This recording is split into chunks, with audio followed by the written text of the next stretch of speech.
दिवाली का त्यौहार करीब है। हर तरफ तैयारियां जारी हैं, बाजार सज चुके हैं। दिवाली में जिस पर सबकी खास नजर होती है वो है मिठाइयां।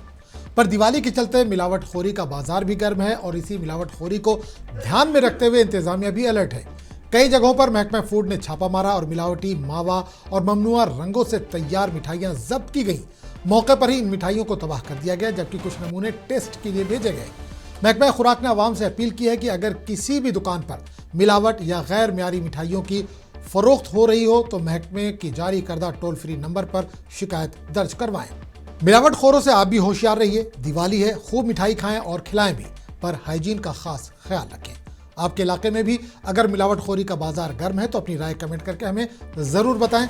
वीडियो अच्छा लगा हो तो इसे लाइक करें, शेयर करें और चैनल को सब्सक्राइब करना ना भूलें।